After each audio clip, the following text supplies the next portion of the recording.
What? Oh, hey, we're Hey, live. we are live.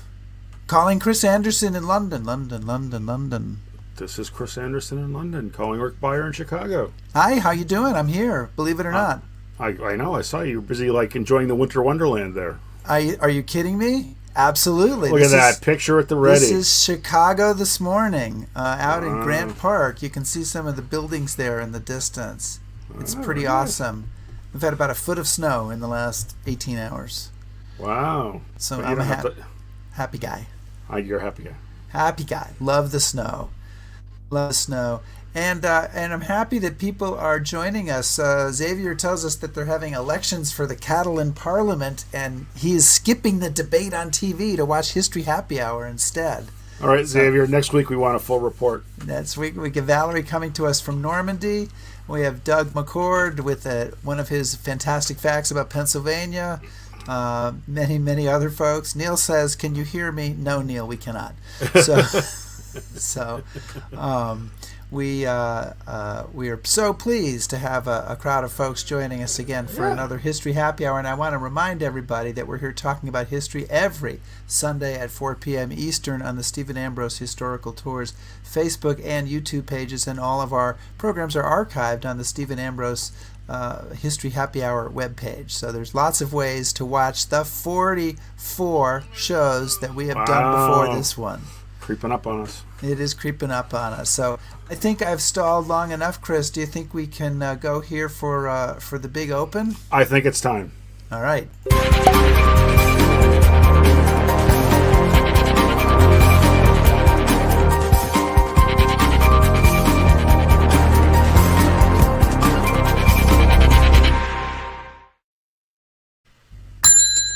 The bar is open. The bar is open, and Mr. Anderson, the floor is yours. Oh, well, it's going to come as no great surprise to you that our guest tonight far surpasses us in output and ability.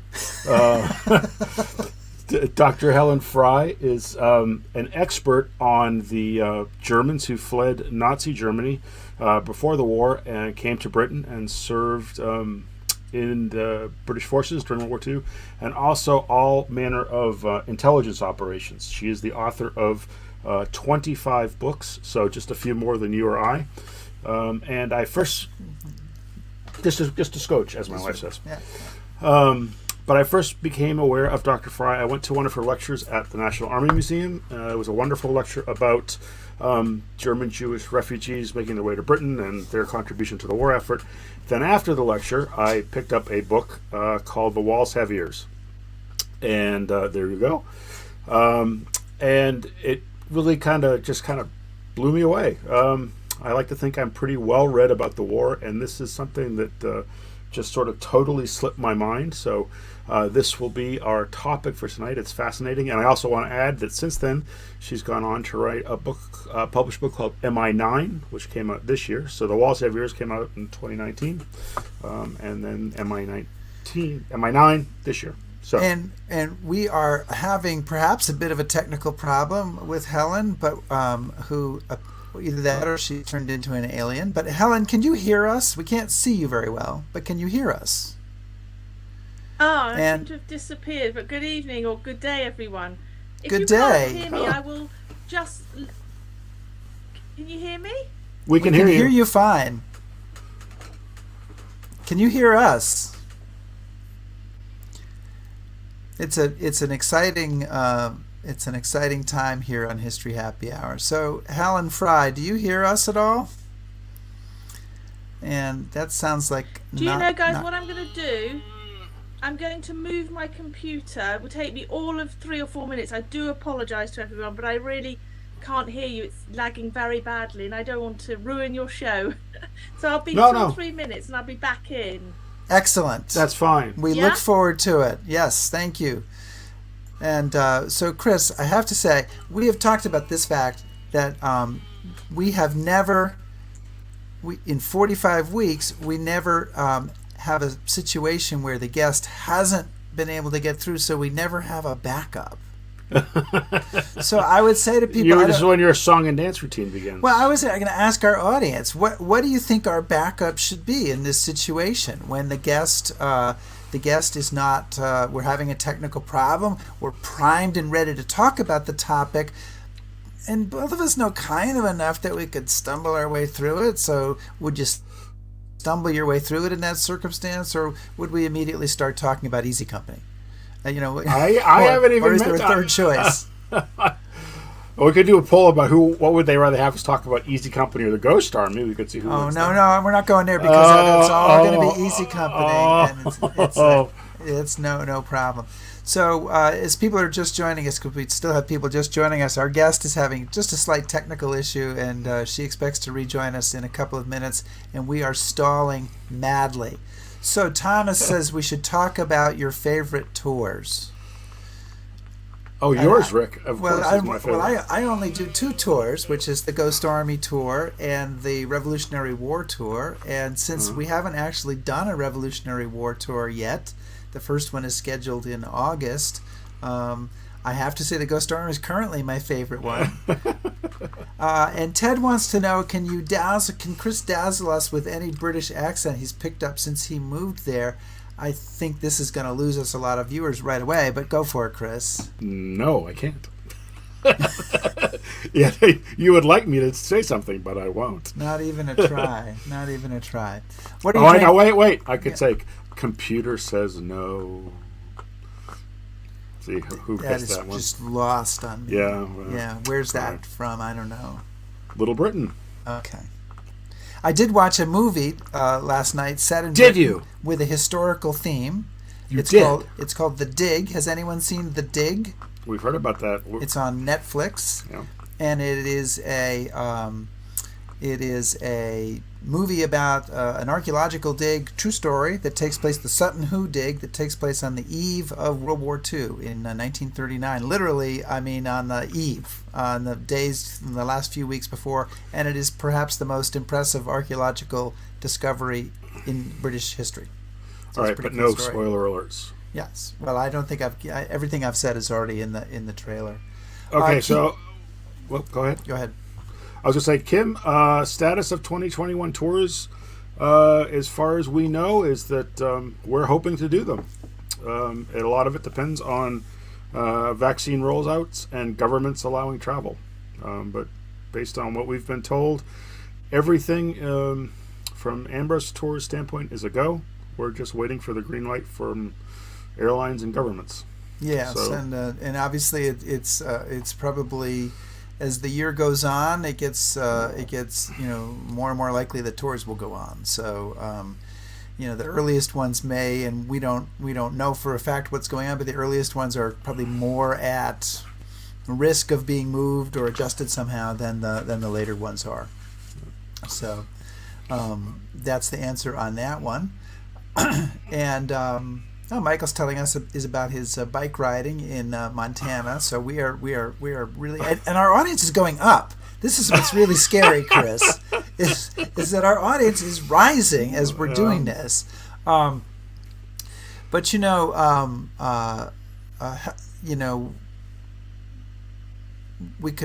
asked if we could talk about why we like this book. Absolutely.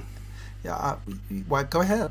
Well, I mean, one of the things that, well, hopefully we'll get a chance to hear it, from the author. But I'd like to think I've read quite a bit about World War II, and I know a fair bit about what happened. And I read about this book. It's the story of a special intelligence gathering operation that the British had set up, and I knew nothing about it, and it totally blew me away.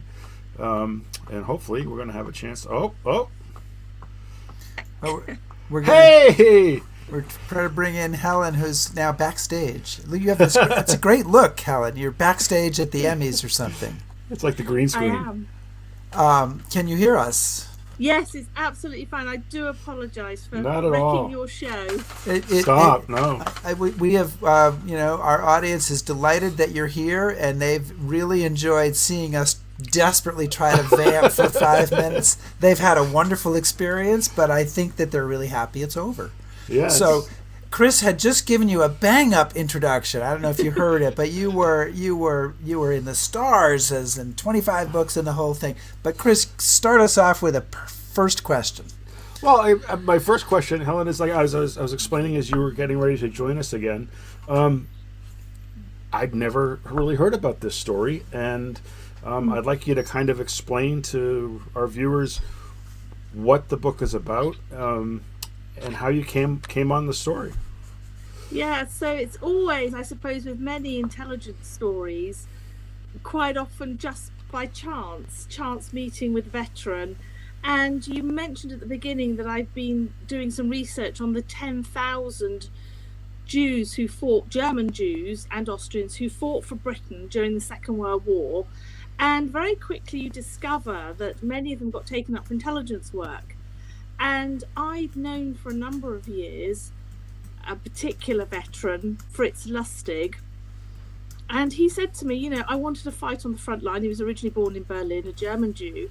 I wanted to fight in the front line. I was never given the chance. He said, instead, I was stuck in Buckinghamshire with these headphones on. And he said, did we do anything that made any difference to the outcome of the war? We were listening in to the conversations of German prisoners of war. And he said, we were told by the commanding officer, Kendrick, that what we were doing was as important as fighting on the front line or firing a gun in action. And he said, but we kind of didn't really get a sense of that.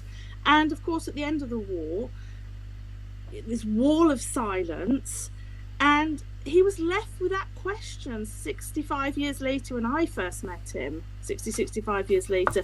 So I promised him I would tell the story, and that's where I uncovered this incredible story. No one had told the British side of the story of the intelligence personnel and secret listeners like Fritz Lustig. So I kept my promise to Yes, you did. him and waded through thousands, tens of thousands of files for about over 15 years. But it was worth it. Absolutely. So this is an operation. I mean, I think the part that I'm most interested in we'll get to shortly, which is sort of the bugging of the German generals who are captured German generals. But that's part of a bigger operation, right? A sort of an intelligence gathering operation with German prisoners that starts, and you can kind of give us the overview of it. It starts actually in Tower of London, which is a wonderful. If it was a movie, you couldn't make that up, right? So. Oh yeah, I know, and often the story comes a bit later, and people know about the later part of the story at the other sites. But yeah, I uncovered this amazing fact that this fortress, or one of our biggest tourist attractions in London, was actually used from the outbreak of war. The day that Poland was invaded, Kendrick turns up at the Tower of London to open his unit, and it's not very long actually before the first German prisoners start arriving.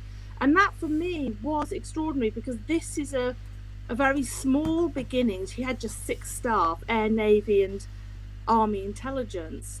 And we already had 60 German prisoners of war, as you will have read, in the Tower of London within about 3 weeks of the outbreak of war. Mostly U-boat crew at that point, of course. And then a few weeks later, you got shot down Luftwaffe pilots. And it very quickly ramps up, and across the wartime becomes what I've described actually as an industrial scale intelligence operation. And you just think, if you took away all the knowledge of what was gained from those prisoners of war, and they were all ranks, obviously not the generals yet, they weren't captured until North Africa, but you could legitimately ask the question, could we have won the war? And it is extraordinary, the stuff we are beginning to pick up. Yeah. And the generals are of course they're not on the front line. That's why they're not captured first, right? They're like, you boys be on the front line. We'll stay back. Or we'll get there eventually. And Chris, just as a housekeeping, is your power still plugged in there? Or? Oh, let me take it. Yeah, that will help. Yeah, there we go. And so go ahead. Sorry. So just we'll get into this, but a lot of this is we talk about these German generals that are held at this British country estate. And I should tell the viewers that this isn't Stalag 13, okay? This isn't Hogan's Heroes. I want to read a quote from the book that says, "Instead, the generals found themselves living a life of relative luxury at, they believed, the generous behest of the king, and according to their status as military commanders. And this played right into their sense of self-importance.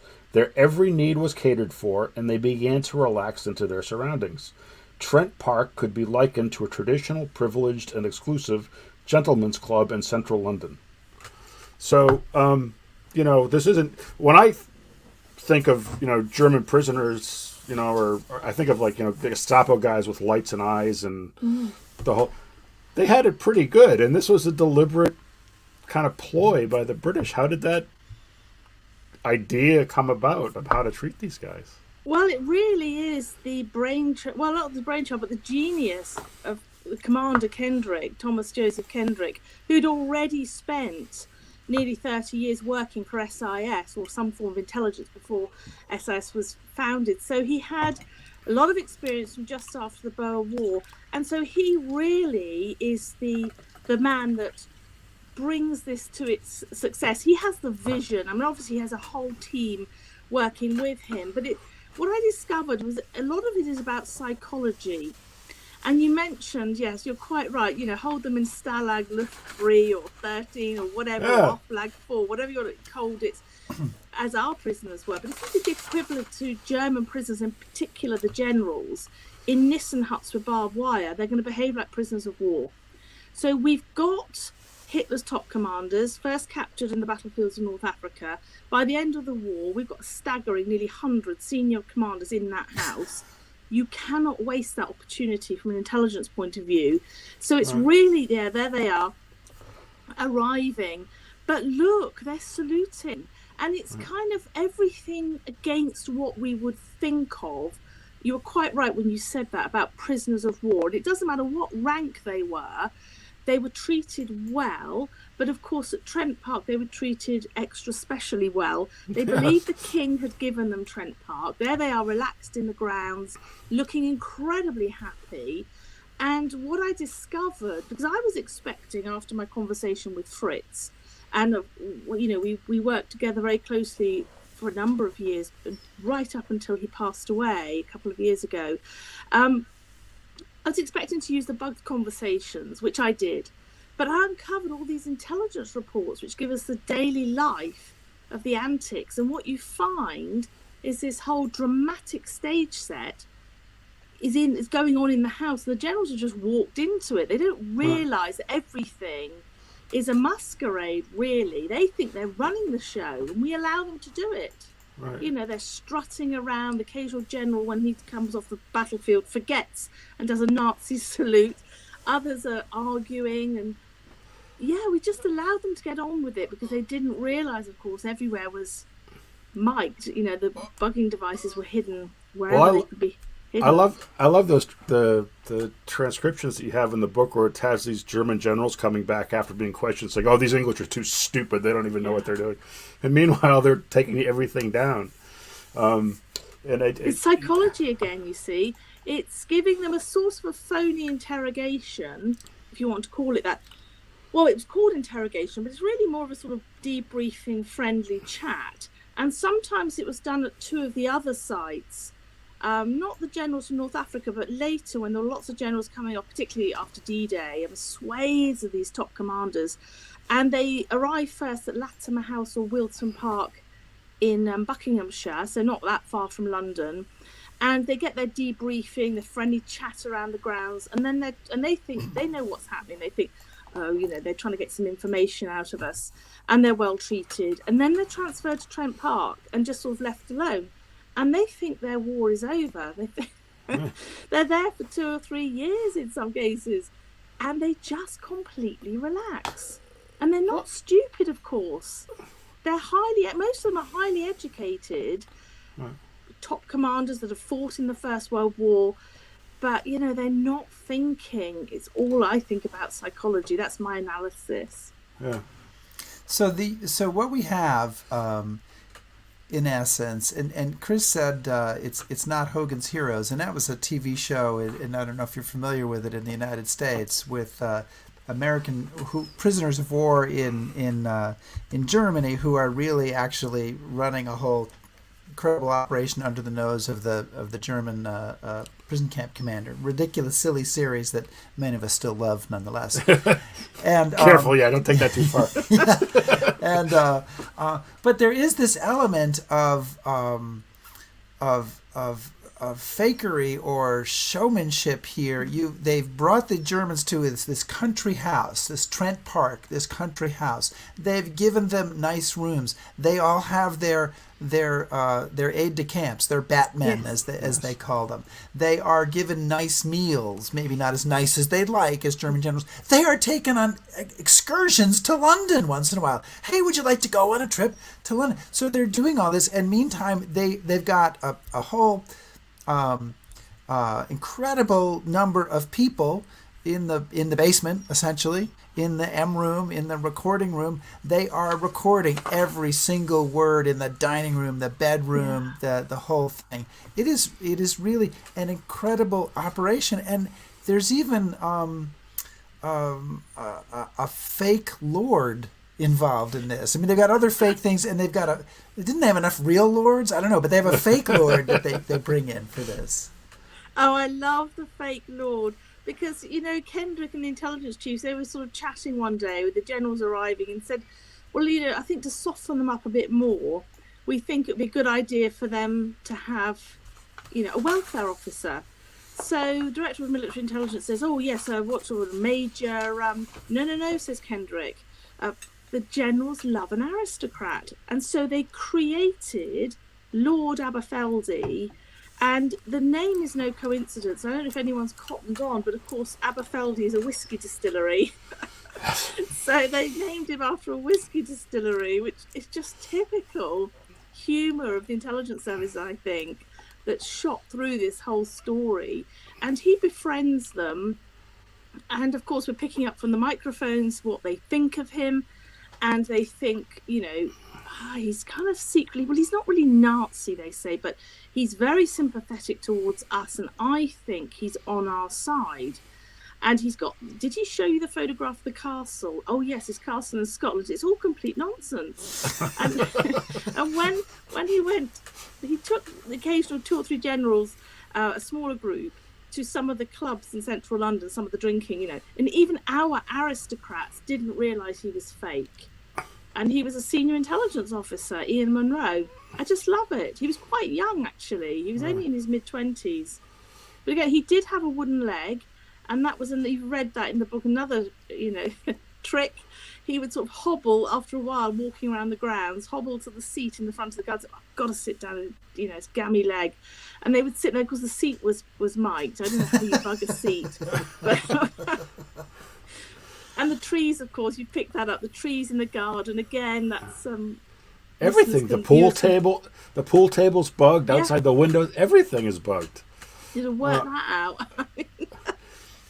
And it's all wired back, as you say, to this secret area in the basement, and the German generals don't know. So this is, it is very humorous, but it's also very serious. Yeah. And John has asked, and I was going to ask you, can you talk about some of the areas in particular where the intelligence gained was so important or so effective? Yes, absolutely. And when I started out on this, people said, oh, she's banging on about this being as important as the, code breaking at Bletchley Park. But actually now it has been recognised as such. And the reason, what we need, this is my precursor to what I'm going to say, we need our historians now to start looking at the volumes of intelligence, because you get a sheer sense that this has impacted on the Battle of the Atlantic. The stuff in there I've never read before. Stuff on the Dieppe raid, although it was a failed raid. But for me, I always give one example. It's one in the book where I trace for the first time the direct link between the bugged conversations and we've picked up about secret weapon in the Tower of London, but we don't quite know what it is. But by early 43, we've got stuff coming out from agents behind enemy lines. We need to corroborate it. We haven't really taken it seriously. We're not too sure.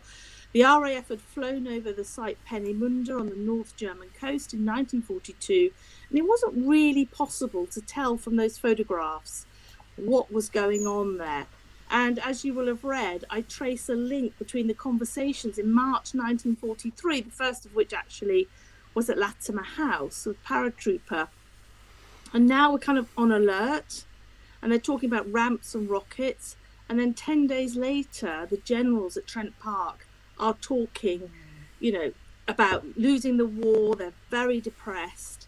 Kendrick writes, our guests are gloomy because of the fall of Stalingrad. They'd had delayed news of that. And ultimately, they thought they'd lost. And it's General Fontoma who says to one of the other unnamed generals, "No, we haven't. We've got the secret weapon." "What do you mean?" And then very quickly they start to talk about that. And so I do trace, they mean the V1, the V2, and then they start to talk actually about Peenemünde. And there is a direct line between that and the bombing of Peenemünde in August 43. That's without a shadow of a doubt now, and I do the paper trail for that. And I have now come across a reference which describes this piece of intelligence from the bugged conversations as being the closest to war-winning intelligence we will ever get. And I thought, yes. Right. And that was, it's going to be a great moment, right, when you find something like that. I mean, honestly, I've never seen a reference like that. They said this is the closest we will ever get to war-winning intelligence. And I would just finish this little bit by saying, I guess it is obvious. And people are probably thinking in their mind, well, it didn't stop the V1s. No, it didn't. And we were always racing to get the mobile launch sites again, partly from bug conversations. But it meant the first V1 didn't land on London until the 13th of June, 1944. Yeah. So about a week after D-Day. Well, what if we hadn't discovered it in time? Right. What if we hadn't? Well, and I would just add, I don't want to give too much away, John, but I mean, she also talks about huge impact on the Battle of the Atlantic. Yeah. Intelligence about operations in 1944 that don't get acted upon. Operation Market Garden, for example, but the contribution is huge. One of the things that you also kind of allude to that I'd like you to maybe expand a bit on is Trent Park in this operation. They're working with Bletchley. These aren't two disconnected things. How are they working together?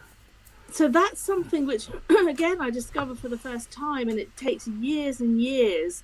There was a very early version of the book to come out in Fritz's lifetime, but unfortunately he saw the second book, the version to more in-depth research, because of course bringing out the first version about 8 or 9 years ago meant that people came out of the woodwork, etc., etc. And yeah, you're absolutely right that this stuff impacted as early as 1940. It takes a while for the stuff to come out of the woodwork, but yeah, pieced it together. Yeah, it's amazing. Well, and there's also, and again, without giving everything away, there's stuff there that affects the Battle of Britain, essentially, the efforts to fight off. There's a lot of tech stuff, right? That is a big part of the.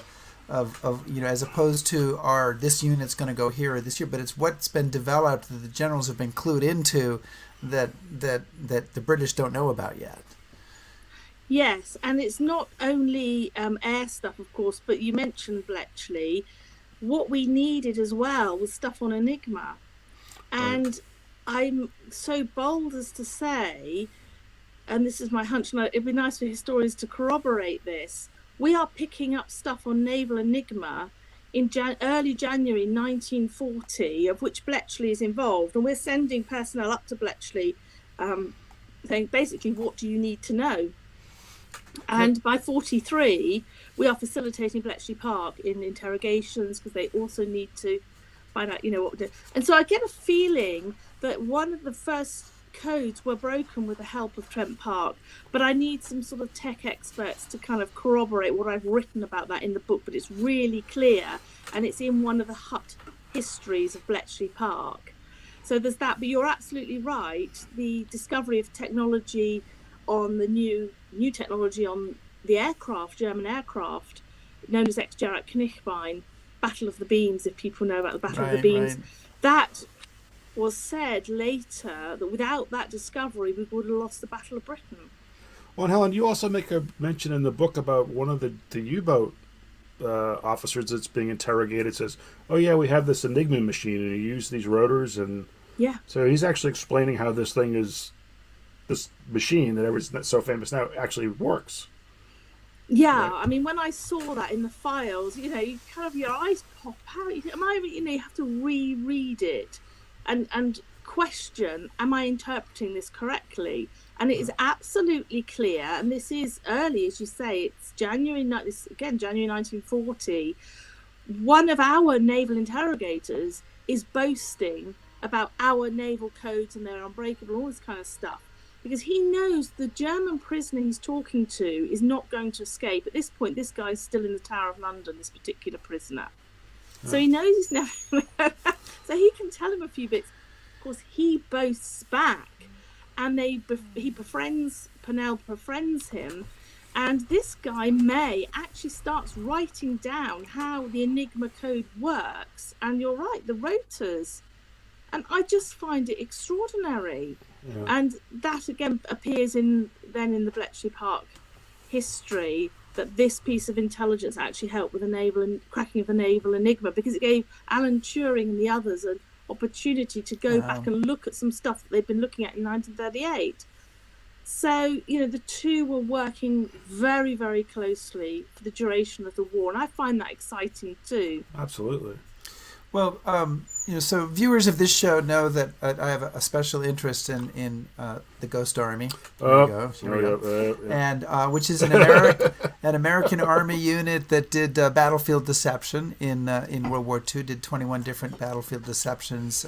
Not as important a part of World War II as Trent Park, certainly. But the thing that struck me as being in common is that these are two stories that are both declassified in essentially right around the turn of the century, right around 2000, and yes. With more coming out on each one in the succeeding years. And that the thing is that for many historians, the picture, they already have a mental map of World War II from all the books that have been written, and neither of these stories is on it. So essentially, what we have to do is ask people to kind of go back and look at this history again, this World War II, and say, maybe, we need to do more research and figure out how important is this thing really, which can be a hard thing to do, right? Because historians, if they think of it one way, you're asking them to know, you got to look at it a different way. And that seems like it can be a challenge to get people to accept essentially new history. Well, it is interesting, and I will say this at this point, that there are books, I don't know if you spotted, there are books coming out on all sorts of things, on the Bismarck, and still on Dieppe, on Norway, and no one's looked at the prisoners that we've captured in that period, and they could be lower ranked prisoners, but they are all giving up vital intelligence.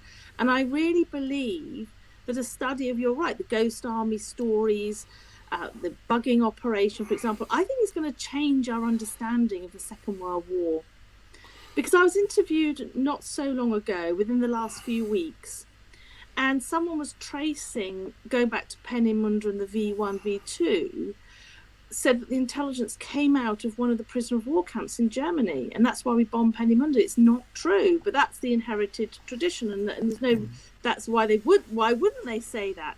But, it is changing our understanding. And I think also the other thing that came out of this research for me, I was told that in intelligence circles, without Bletchley Park and the bugging unit across Kendrick's 3 sites, we could have lost the war as late as February 1945. And I found that shocking, even though we're into Germany. And the reason was because Germany could have won the tech war. So it's going back to what you said about the tech. So it's not just, of course, as we said, 1940, it's not just 43 with the V1, V2.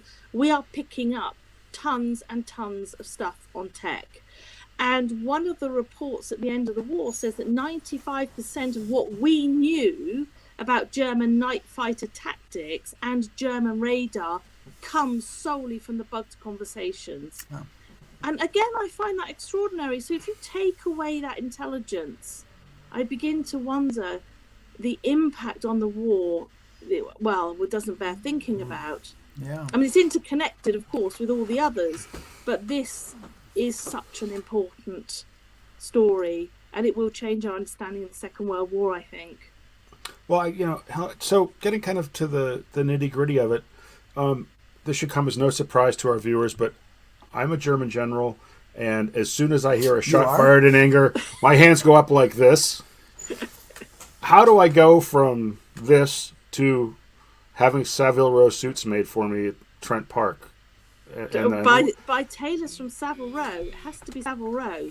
Absolutely. I would intern myself if I got a free suit from Savile Row, No, it can't be any tailor. It has to be from Savile Row. It's their sense of self-importance. Their vanity is amazing. So depending on where they're captured, sometimes they're flown to Britain, sometimes they come by sea.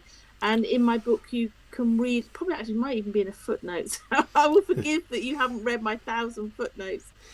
But yeah, some of them come via Plymouth, some of them through Hendon Aerodrome, which is now the RAF Museum at Hendon, North London. So that's an interesting connection there. And we have photographs of the generals in particular arriving there.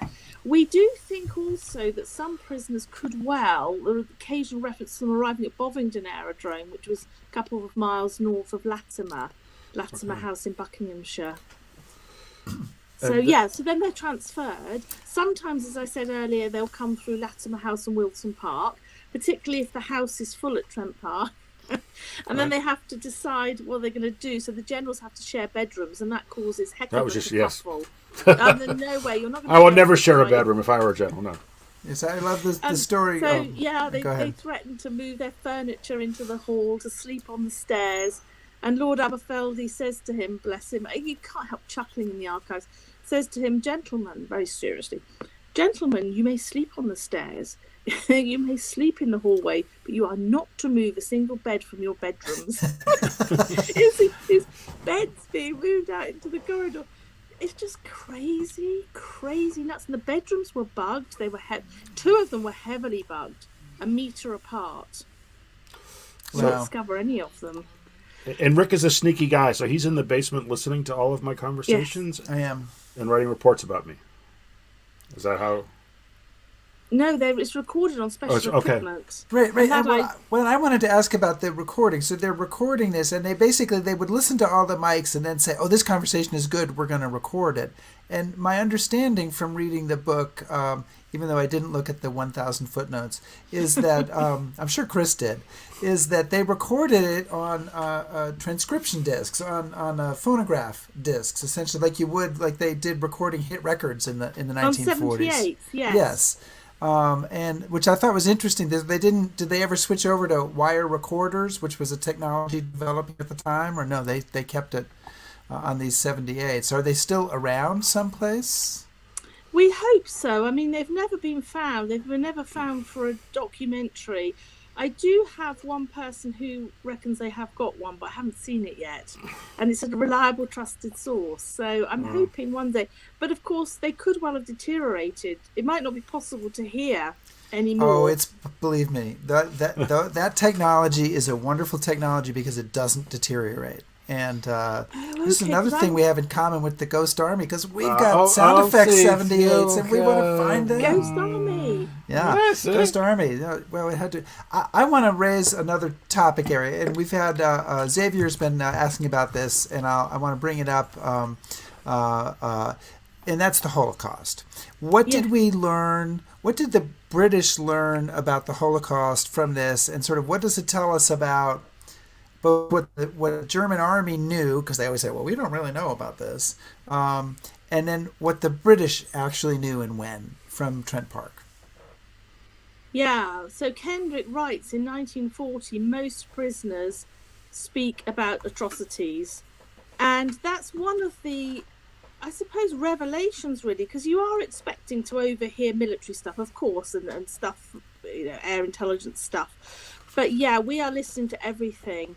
And so from as early as 1940 right the way through to the end of the war, we are amassing, and they kept evidence of the war crimes. And we're picking up what I found incredibly shocking details. So it isn't just, we've shot 3,500 Jews, horrendous as that is. It's actually, they actually talk about how they did it. And some of it that comes out of one of the sister sites is stuff I've never read before about concentration camps, particularly even some of the medical experimentation stuff. That we don't pick up at Trent Park, but we do at one of the other sister sites. And that for me was the most shocking thing, was just how graphic and how particularly the shootings in the woods, for example, around Riga, on the Eastern Front, and the first references to the mobile gas trucks, which of course we didn't discover until after the liberation of the camps, but British intelligence knew already because they were overhearing it from the bug conversations, and Hitler's stud farms, you know, the beautiful Aryan girls that had to sleep with SS officers, and then as soon as the baby was born, the baby was taken away, and they were known as the Lebensborn. It was the Lebensborn Project, and they didn't speak, these survivors, until the 1980s, that whole trauma. So there was a lot of stuff we picked up, and also numbers. By the middle of the war, you know, some of those prisoners are boasting, oh, we've killed 3.5 million Jews or 5 million, and they're arguing about it. And there is a query. The intelligence services aren't sure at that point how accurate the numbers are, but we now know in hindsight incredibly accurate. But what you hinted at, of course, was for 70 years, the German army, the Wehrmacht, had a clean bill of health. You know, it wasn't us, it was the SS, it was the death squads, etc., etc. But we now know from their admissions, and particularly the stuff from the generals at Trent Park, most of them, not all of them, but most of them were complicit in war crimes. Yeah, I mean, that's what shocked me, and it kind of dovetailed with the vanity of these people. They're not just saying, oh yeah, I've heard about this. Some of them saying, I actively participated in this. And that, I think, that really shocked me, and it shocked me that they're having these conversations, but then they're complaining about not having enough cigars or German dentists, or, you know, that dissonance there I found really kind of shocking. But so, I mean, it seems pretty clear that obviously the Wehrmacht is hand in glove with the rest of the terror. Is this information being passed up the chain of command? Do we have any sense of what the Allies are doing? You know, Churchill, Roosevelt, any of these people, what are they doing with this information, or is that yet to be kind of uncovered? Or yeah, I think there's still stuff that's been withheld because without going into detail, because I probably will write about it at some point when I can, there are a couple of secret operations potentially linked to MI9 actually, with regard to concentration camps. So the fact that the Allies did nothing, which is always what we've believed, is actually potentially not true. And I have a couple of eyewitnesses from concentration camps as well, who said, you know, did we bomb the camps? Did we bomb the lines? A couple of instances we did with it backfires very interestingly. It's like, oh, I wasn't expecting that. But I don't think all the files have come out, and I am still searching, but you've got a whisper that there's something there. And of course, until we took Italy, you couldn't fly deep into enemy territory and back again. So there's still what this stuff throws up, and I think very important for Holocaust education as well. But what it throws up is that age-long question: why didn't the Allies do anything if they knew this stuff? Well, I would now raise the question: did they? And I'm not convinced they just sat back and did nothing. And I think some of it is still classified. They didn't totally stop it, of course. I understand that. Right. We have an explosion of questions and comments from our listeners. They're very excited about this. And I would say the one just to clear one thing up, you've written 2 books about this, right? So Doug McCord asked about this. The M Room, that's the earlier book from 8 or 9 years ago when you first found out about it or putting it out there. And then the second book, which is the one that we're talking about today, which is called, I just want to pop it up here, The Walls Have Ears, is the book with the additional information from having talked to people who worked there, having looked at the transcripts and all that. That's pretty much correct, right? Yes. So the M Room is out of print now, but it is essentially, it's better to, if you've already got the M Room, then the Walls Have Ears has masses of new stuff, critical analysis, which goes beyond, because it is a journey. It was a journey for myself and for, you know, just a few secret listeners who were surviving. I also managed to interview intelligence personnel. By the way, with the exception of a lady who can't be interviewed anymore in Australia because mentally deteriorated with Alzheimer's, we have no surviving veterans of this. One of the last surviving veterans, the last surviving secret listener passed away in December 2020, the 7th of December. I think the Times said the 6th, but it was actually the 7th. And then another intelligence officer passed away over the Christmas period, but you have to read the book to find out who that was. I'm guessed already. Well, good. By the way, great author promotion job there, okay, on all counts. That's like being big. That is the person who's written 25 books and knows what she's doing, Chris. Chris, if we added our books together, we still don't get to half of 25. I think we get to 10. I don't know, but it's not 25. I can't read all of them. But, no, I think that would be very interesting. In fact, people might like that as a challenge. I'll put that out as a challenge. See who you think the veteran is who passed away. The last surviving, apart from the lady in Australia, the last surviving veteran passed away. It's in my book. Well, they were still alive when I wrote the book. But email me via my website. Well, I have a guess, but I'm not going to say. So I'm going to leave it to be fair for everybody else. Chris, go ahead. So Helen, one of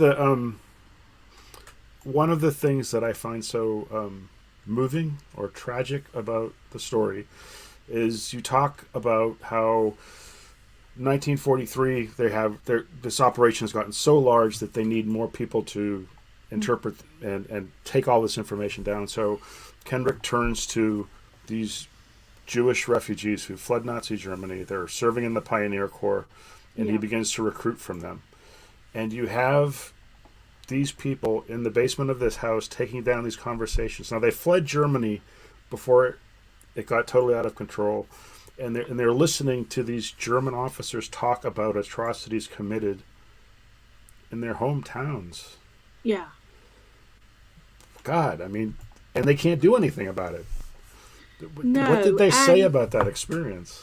Yeah, I did ask them, and they said you have to keep a professional distance.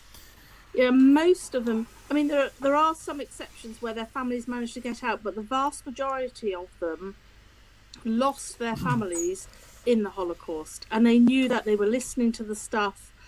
Nothing they could have done, but of course there was always that glimmer of hope that there might have been survivors. And at the end of the war, Kendrick, bless him, gave them leave at different points to go and try, because many of them went to post-war Germany to do vital work with the army, intelligence work with the army. And he gave them leave to go and try and find their relatives. But of course, the awful truth that they discovered, which they knew really. But interestingly, and you've probably picked this up as well, at the end of the war, after the liberation of Belsen, Kendrick insisted that every single one of those German generals watched film footage of the liberation of Belsen, and we bugged their reactions.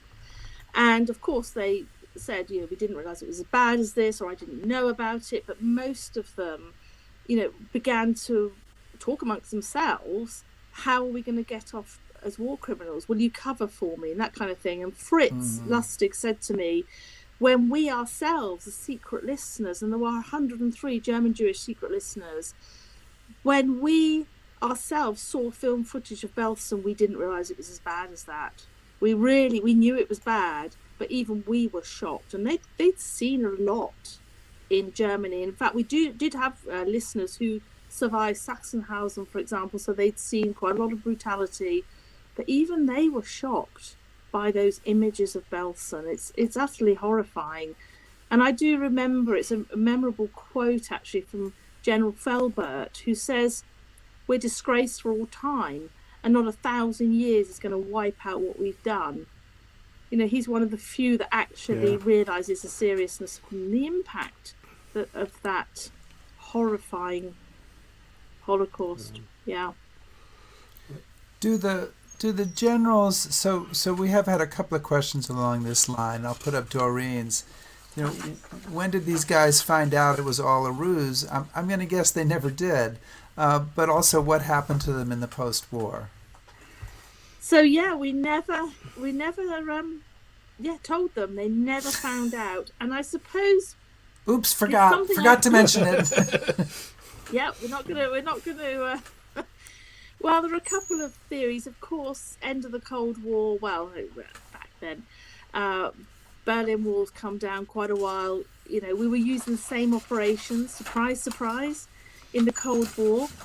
And also, I think before the last general had passed away, I think we couldn't release this stuff. But I haven't done a trace on every general when they passed away. But my sense is that's when they were finally released. So what happened to them? Well, they were eventually transferred bit by bit, or general by general, small groups of them, to Bridgend in Wales, Nissen huts with barbed wire. And Well, that's Sorry, cool. guys. sorry. So Field Marshal von Rundstedt is really cross about this, and he's like strutting around going, "Where's our luxury house gone?" Oh, well, there are no microphones either. But it took 2 to 3 years to repatriate them. They had to go through a process of denazification, of education in democracy. Some of them, their homes were behind the Iron Curtain now, so they'd lost their homes. And of course, because of all the hunt for war criminals, and they potentially, could be discovered, some of them lived under assumed names, but they quietly disintegrated into the society because they were not all dreams at Trent Park and all their plans to be back in power in post-war Germany. No way, because they realised they could face the noose if the war criminals trials, got them. So it's an interesting twist there. But they did think at one point that they were going to be back in power. And one of Kendrick's officers has written in the margin of the file, these guys are never getting back in power. And again, you get that sense, the intelligence services, that absolutely no way were these guys going to ever get back into power. But one of the things, again, that just, I don't know, it makes you want to scream when you're reading the book, is you have these German generals, German officers, on record, recorded, saying, "I committed this atrocity." Yeah. One of the ones that strikes me for some various reasons is Kurt Meyer. Kurt Meyer says, "I went into that Russian village and I killed everybody." Yeah. The war crimes trials come after the war, and they don't use that information to prosecute these people. Why not?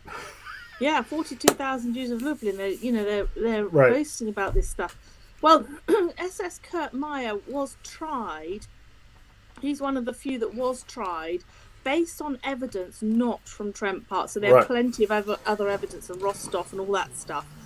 But it was a dilemma of intelligence. And one of the things, I uncovered was this really fierce debate within MI9, which is called an umbrella over this whole operation, about whether to release this stuff. And it was divided. Some of the intelligence chiefs wanted to release this stuff to Nuremberg. They did kind of pass the word through to Nuremberg, the prosecutors. General so-and-so is known to have been here and committed atrocities. They didn't say how. See if you can get him to confess. And if he didn't, well, then, of course, they were not. And not a single German general was prosecuted from Trent Park for war crimes. Dilemma of intelligence. We're entering a new war. We're entering the Cold War. We can't admit to this stuff. The files are highly classified, run by a top-secret branch of the intelligence services, which back then officially didn't exist. We tend to forget that, don't we? MI5, MI6, MI9 was disbanded at the end of the war, but none of them officially existed until their official histories came out. And they said, "Oh, by the way, guys, we exist." Well, we all knew that, but we exist. Yeah, we all knew that. But, so again, I think we do forget that. We take it for granted today. We have a couple of, we're not going to get to all the questions we have, but a couple of people have asked sort of something we've touched on, and Wallace Morrison put it this way: how much of the atrocity information was reported to Churchill? And again, and I guess this is a way of asking, sort of the Howard Baker question from Watergate: how much did we know? And when did we know it? I mean, how much did Churchill know about the Holocaust? Did he know stuff that he then was suppressing, or, what's the story? Yeah, it's not so much that he's suppressing it, because don't forget there are lots of sources for some of the stuff on the Holocaust, including stuff being smuggled out from the camps. They're picking up stuff from Bletchley Park, from the police traffic in Russia on the Eastern Front. So that's 1941. And so we're picking it up from different areas, but these top secret sections like Bletchley Park, the units like Bletchley Park, like Trent Park and its sister sites, that stuff, couldn't be made publicly available. But there was, in December 1942, a couple of moments of silence for victims of the Holocaust in the Houses of Parliament, and a speech. The same day, Winston Churchill's wife gives a very important speech. If I'm not mistaken, it was at the Anglo-Palestine Association, as it then was. So a lot of stuff was known, but what is unquestionable is the fact that the detail and the depth of what they're picking up the conversations wasn't known in the public domain, but it was certainly known to Churchill. But of course, he couldn't use it because it's a top secret unit. I mean, occasionally he slipped very close to revealing some of the stuff. And so they decided not to show him everything. I'm not just saying about Tosted, don't show him this because he might leak it to Parliament. So, Helen, before I go on, I just want to say, if we post your website on our website, can people ask you questions that we don't get to? Because we're getting so many questions that I'm sure, they would like to hear. Or they can buy the book. Well, of course they're going to buy. I just want to mention you can buy the book. The Walls Have Ears. Helen, you're not upset if people buy the book, right? Well, the point is, I've got a deal. If you buy the book and read it and you've still got questions, then email me, because there you go. I'm about to do the proofs of my next book, which you've got to enjoy. We will. Well, I've got to get to that, otherwise you'll have nothing else to read. Oh, well, okay. So you get a last question, though, Chris, if you want. I put my foot in my mouth. There. All right. Well, fine. Sorry, you're all good. So,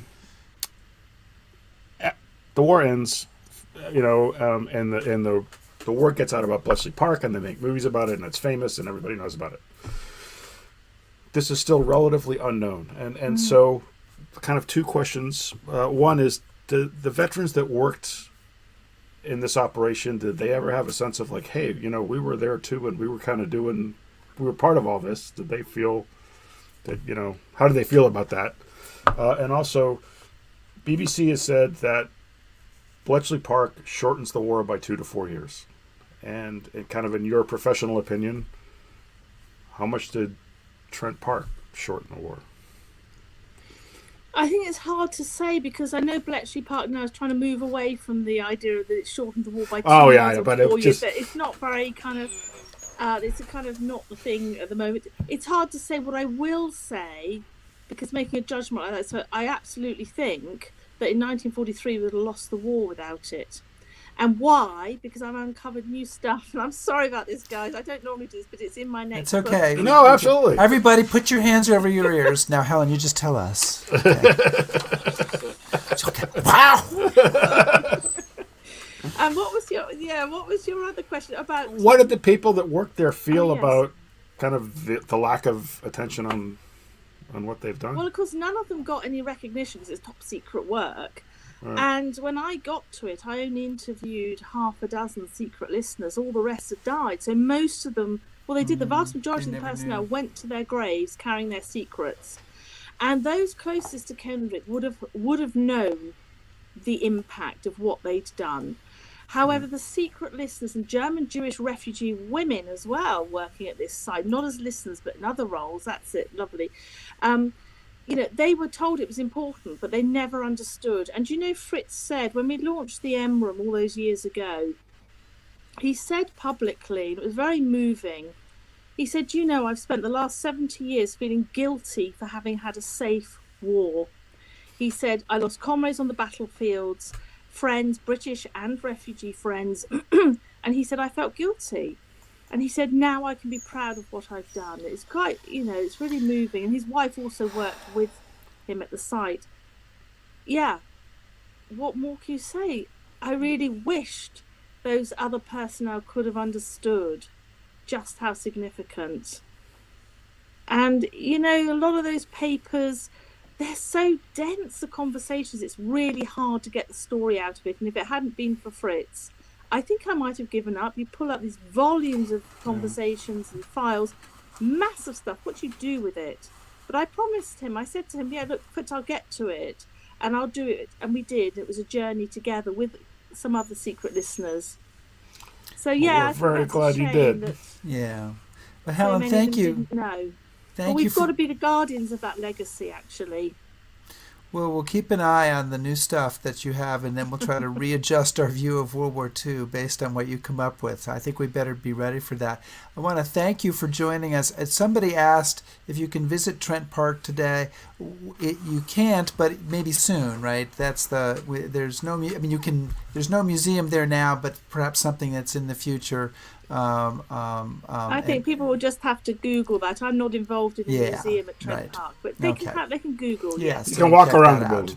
Yeah. Yes. But anyway, thank you so much for joining us, and best of luck to you. We really appreciate it. Thank you so much, guys. Thank you. Thank you. Buy the book, guys. Yeah, buy the book. Wow. Okay.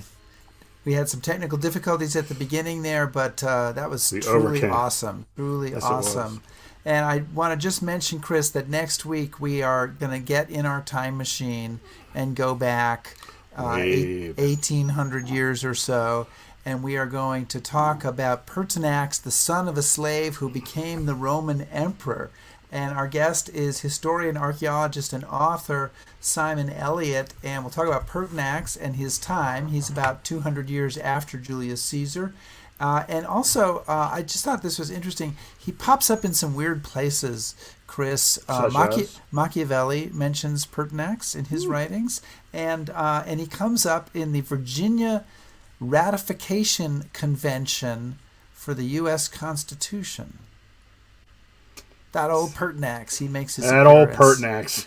So, thank you everybody for joining us today. We're really glad to have you guys here. Be safe.